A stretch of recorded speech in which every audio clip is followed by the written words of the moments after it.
A private school principal publicly questions a black mom's ability to pay tuition, unaware of her family's deep history with the institution. What happens when the truth about her legacy shakes the foundation of the school's image?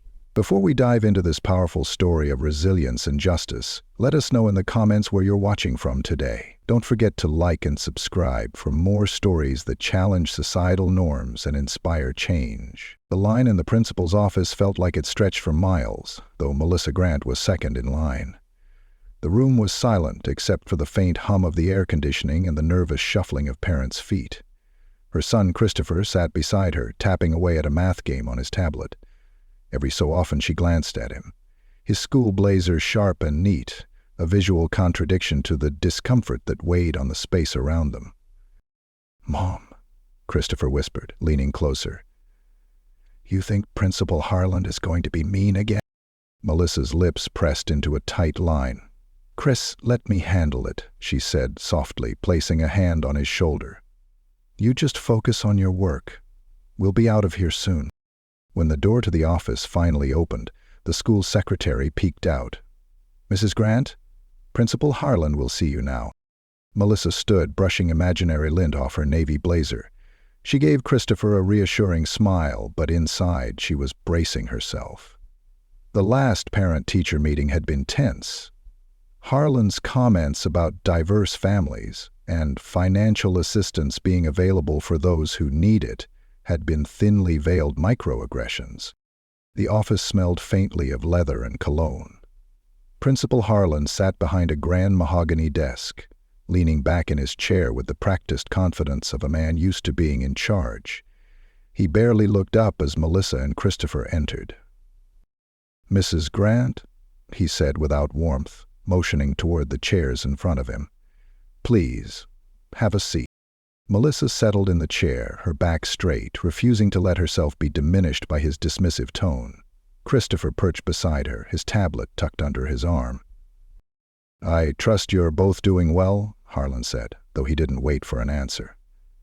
"I wanted to speak with you about Christopher's recent performance. His teachers report that he's bright, exceptionally bright, actually, but there have been some—" Melissa's brow furrowed.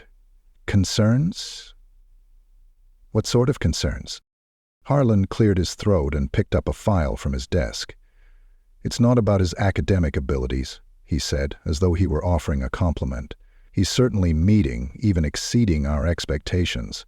But there have been questions about his ability to integrate into the culture here at St. Barrington Academy." Melissa's stomach turned. "I'm sorry, but what exactly does that mean?" Harland's tone shifted, growing more condescending with each word. "We pride ourselves on maintaining a certain environment. Christopher's classmates come from very specific backgrounds, and while we celebrate diversity—" Melissa interrupted, her voice sharp. "Are you suggesting my son doesn't belong here?" Christopher fidgeted beside her, clearly picking up on the tension in the room. Harland glanced at him, then back at Melissa. No, not at all," he said, though his expression suggested otherwise. "I'm simply pointing out that it can be challenging for students who might not be used to the expectations of our community." Melissa felt her chest tighten. She had worked tirelessly to ensure Christopher received the best education possible. She had endured the side eyes at drop-offs, the awkward silences during PTA meetings, the whispered remarks about her being the only one. And now, here was Harland, questioning their place yet again. "I can assure you," Melissa said firmly, "that Christopher is more than capable of meeting your so-called expectations. In fact, I'm certain he's excelling beyond most of his peers." Harland smiled thinly. "Of course, but there's also the matter of tuition." The word hit the room like a thunderclap. Christopher looked up at his mother, his young face clouded with confusion. Melissa felt a sharp pang of anger rise in her chest. "What about tuition?" she asked, her tone icy. Harland leaned forward, clasping his hands together as though he were delivering a difficult truth. "As you know, St. Barrington has one of the highest tuition rates in the state. We understand that for some families that can be a significant burden. I just wanted to make sure you're managing." Melissa's jaw tightened.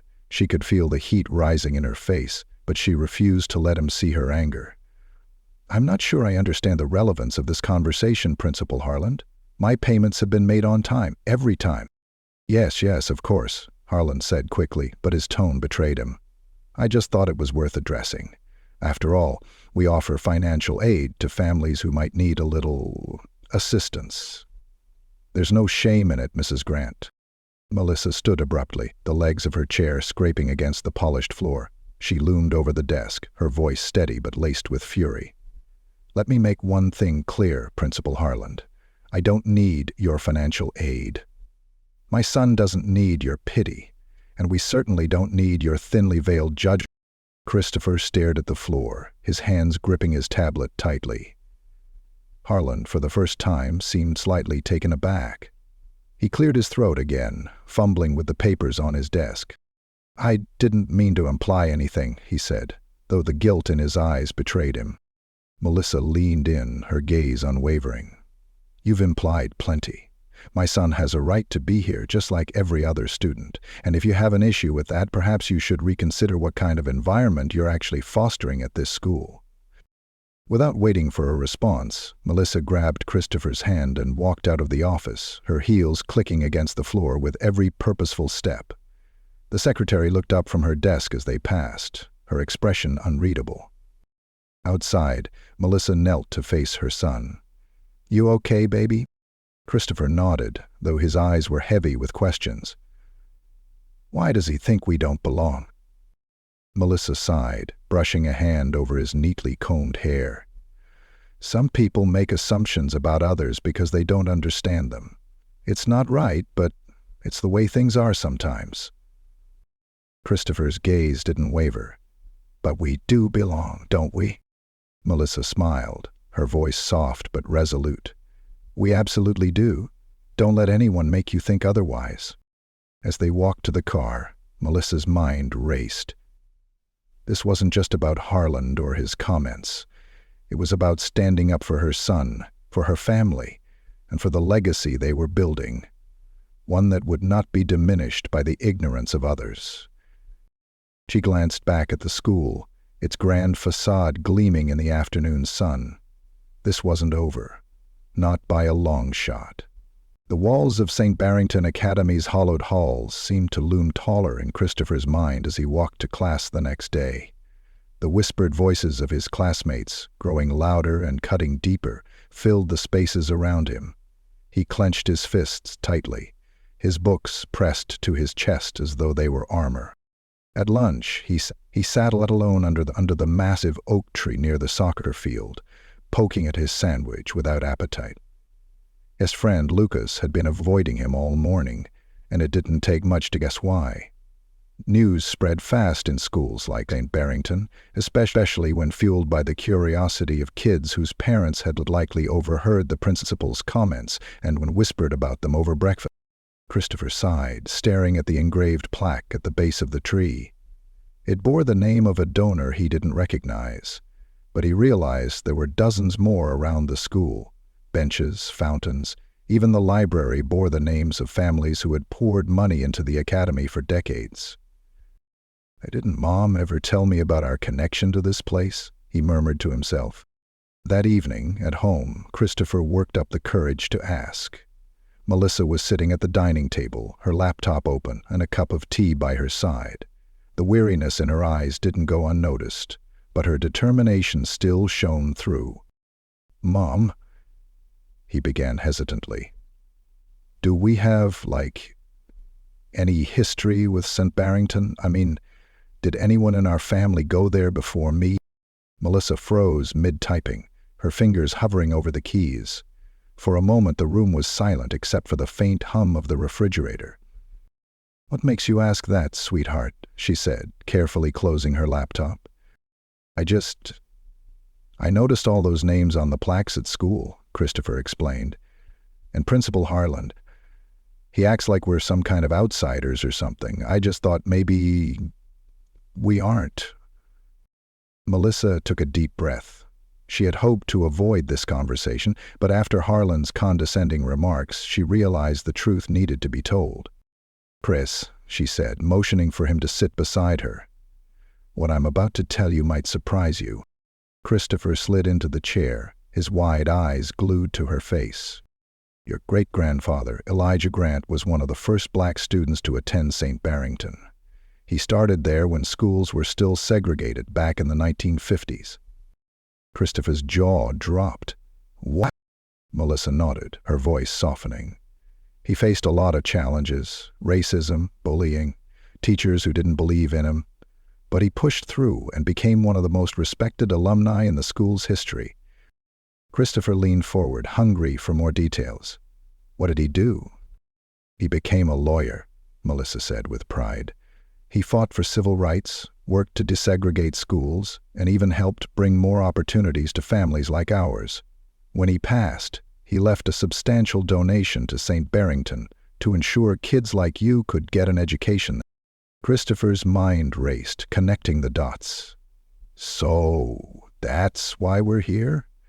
Because of great-grandpa?" Melissa smiled faintly. "Partly.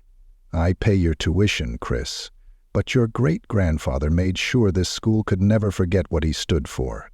Our family has been a part of St. Barrington for 3 generations." "Why didn't you tell me before?" Christopher asked, his voice tinged with frustration. Melissa hesitated. "I wanted you to carve your own path. I didn't want you to feel like you were living in someone else's shadow. But after what happened with Harland, I think it's time the school remembers what your great-grandfather did." The next morning, Melissa made a phone call to the school board, requesting a meeting with the chairperson. Her email to the board detailing Harland's remarks had gone unanswered for days, but she wasn't about to let the matter be swept under the rug. At the same time, Christopher began a quiet investigation of his own. During his lunch breaks, he scoured the school library, searching for old yearbooks, newspaper clippings, and records that might tell him more about Elijah Grant. To his surprise, there were photos of his great-grandfather on the walls, standing proudly with his debate team, shaking hands with administrators, and even delivering a speech at a school assembly. But something was missing. "How isn't he mentioned in any of the donor records?" Christopher muttered under his breath, flipping through a dusty yearbook. "It's like they erased him." His librarian, Mrs. Lyle, noticed his frustration and approached cautiously. "You're looking at the yearbooks from the 1950s?" she asked, peering over his shoulder. Christopher nodded. "Yeah. My great-grandpa, Elijah Grant, went here. But I can't find anything about his donation to the school." Mrs. Lyle's face softened with understanding. "Elijah Grant, yes, I've heard of him. He was remarkable. His legacy should absolutely be recognized." "Then why isn't it?" Christopher asked. Mrs. Lyle hesitated. "You'd have to ask the administration about that. But if I were you, I'd check the donor archives. They're not part of the public records, but, well, let's just say there's a reason you won't find his name on the library walls." Christopher frowned. "Can I see the archives?" Mrs. Lyle looked around to ensure they were alone. "I'll see what I can do." Meanwhile, Melissa's persistence paid off. The school board scheduled a meeting just days before the unveiling of St. Barrington's new donor wall, a grand event meant to honor the families who had financially supported the academy over the years. In the meeting, Melissa faced a panel of well-dressed, stone-faced individuals, including Harland himself. "Mrs. Grant," began the chairperson, "we've received your concerns about Principal Harland's remarks. Rest assured, we take issues of discrimination very seriously." Melissa raised an eyebrow. "Do you? Because so far, I've seen very little evidence of that." Harland bristled, but the chairperson motioned for him to remain silent. "We assure you this matter will be thoroughly reviewed." "I'm not here for empty promises," Melissa said firmly. "I'm here to remind you of the Grant family's legacy. My great-grandfather helped pave the way for students of color at this school, and yet Principal Harland seems intent on treating my son like he doesn't belong. I'd like to know why Elijah Grant's contributions have been forgotten." The room fell silent. Harland shifted uncomfortably in his chair, avoiding eye contact. The chairperson cleared their throat. "We'll look into this matter, Mrs. Grant." Melissa's eyes narrowed. You do that, and I'll see you at the donor wall unveiling." The day of the unveiling arrived. The courtyard was packed with parents, students, and faculty, all gathered around the grand stone wall draped in velvet cloth. Harland stood at the podium, a microphone in hand, his face carefully neutral. "We are honored to unveil this wall," he began, "a testament to the families who have supported St. Barrington Academy for generations." As the cloth was pulled away, revealing the engraved names, a murmur rippled through the crowd. Melissa stepped forward, scanning the wall. Her family name wasn't there. "That's odd," she said loudly, drawing attention. "Where's the name Elijah Grant?" Harland faltered at the microphone, his composure cracking. I'm sure it was an oversight." "An oversight?" Melissa's voice cut through the crowd like a knife. "My great-grandfather donated enough money to keep this school running for years. He fought for equality when others wouldn't, and yet his name isn't here." Christopher, standing beside her, held up a stack of papers. "It's not just an oversight. They found the records. They left him out on purpose." Gasps erupted from the crowd. Parents exchanged shocked glances, and a wave of discomfort swept over the board members. Melissa stepped closer to Harland. "You can't erase history. Not when we're still here to remind you." The crowd's murmurs grew louder. Harland's face turned pale as he realized there was no escaping the truth. The air around the courtyard was thick with tension as Melissa's words hung in the air.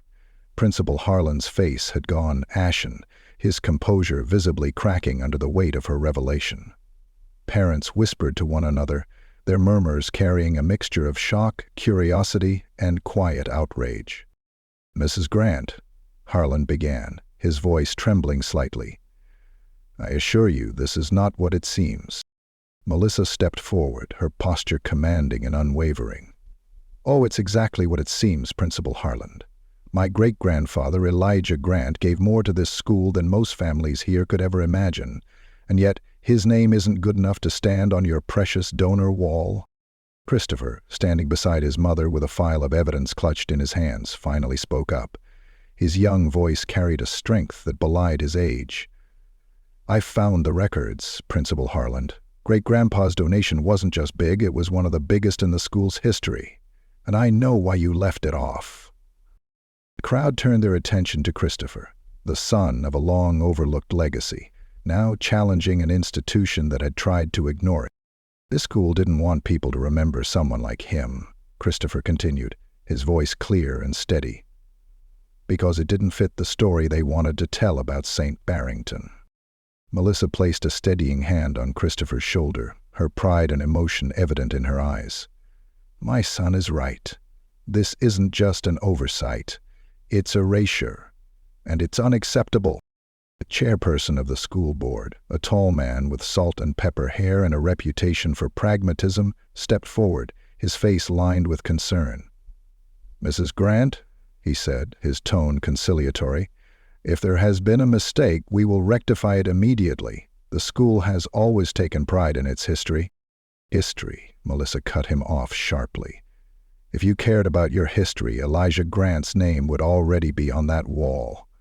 He'd be celebrated as a pioneer, not hidden away like some inconvenient truth." The murmurs in the crowd grew louder, fueled by Melissa's conviction. Some parents nodded in agreement, while others looked visibly uncomfortable, their privilege and complicity laid bare in the face of her words. Harland, now visibly sweating, tried to regain control of the narrative. "Mrs. Grant, there's no need to escalate this. We'll address the issue." "You'll address it?" Melissa shot back. "You mean you'll try to sweep it under the rug like you've done for decades? Not this time. Not while I'm standing here." The courtyard fell silent, the weight of her words settling over the crowd like a storm cloud. For the first time, Harland seemed at a loss for what to say. He glanced nervously at the chairperson, whose stony expression offered no help. The silence was broken by an unexpected voice. Mrs. Lyle, the librarian, stepped forward from the crowd, holding a thick, worn book in her hands. "If I may," she said, her voice calm but firm, I'd like to share something." All eyes turned to her as she opened the book, a leather-bound volume of historical records from the school's early years. "This is from our archives," she explained, holding up the book so the crowd could see. "It details the contributions of our alumni, and here," she pointed to a page, "is a record of Elijah Grant's donation." She handed the book to Melissa, who read the entry aloud. In 1968, Elijah Grant donated the equivalent of $1.5 million to St. Barrington Academy, earmarked specifically for scholarships for underprivileged students. The crowd gasped. Melissa closed the book and looked directly at Harland. How exactly does a donation like that slip through the cracks? Harland opened his mouth to respond, but no words came out. The chairperson stepped forward again, his face now tight with discomfort. "This is deeply troubling," he said. "It's clear that a grave mistake has been made." "A mistake?" Melissa challenged. "This wasn't a mistake. This was intentional. Someone made the decision to erase my family's contributions because they didn't fit the image you wanted for your school, and that someone needs to be held accountable." The weight of her accusation landed squarely on Harland's shoulders. He shifted uncomfortably, glancing at the chairperson as though pleading for backup, but none came. The crowd began to stir, parents murmuring to one another in increasingly loud voices. One parent, a woman in a tailored suit, raised her hand. "I think Mrs. Grant is absolutely right," she said, her voice cutting through the noise. "If this school can't honor its history properly, how can we trust it to teach our children about integrity and fairness?" Another parent chimed in. "It's unacceptable. Principal Harland, you owe Mrs. Grant and her family an apology." The calls for accountability grew louder until Harland finally raised his hands in surrender. "All right," he said, his voice strained. "I admit that mistakes were made. I deeply regret if my actions—" "If," Melissa interrupted, her tone razor-sharp. "There's no if about it, Principal Harland. You disrespected my family, you disrespected my son, and you disrespected the values this school claims to uphold. An apology isn't enough." The chairperson stepped in again, his voice heavy with authority. "Principal Harland, I believe it would be best if you step down from your position while we conduct a thorough review of this matter." Harland froze, his face turning pale. "Step down? But—" "Enough," the chairperson said firmly. "This is a serious breach of trust, and it must be addressed appropriately." As Harland slumped back, defeated, Melissa turned to Christopher and knelt beside him. "You did this," she said softly, her voice full of pride. "You stood up for our family, for our legacy. I couldn't be prouder of you." Christopher smiled shyly, the weight of the moment finally lifting. "I just wanted people to know the truth," he said. "About great-grandpa. Not us." The chairperson cleared his throat, addressing the crowd once more. "In light of this new information, we will be adding Elijah Grant's name to the donor wall immediately, and I assure you, his contributions to this school will be honored properly from now on." The crowd broke into applause, and Melissa felt a swell of emotion rise in her chest. She had fought for her son, for her family's history, and for justice, and she had won. As the crowd began to disperse, Christopher tugged at her sleeve. "Do you think great-grandpa would be proud?" Melissa smiled, her eyes glistening. "He'd be more than proud. He'd be inspired." Together they walked away from the courtyard, the sun dipping low in the sky. St. Barrington Academy's facade gleamed in the evening light, a symbol of the change that had finally begun within its walls.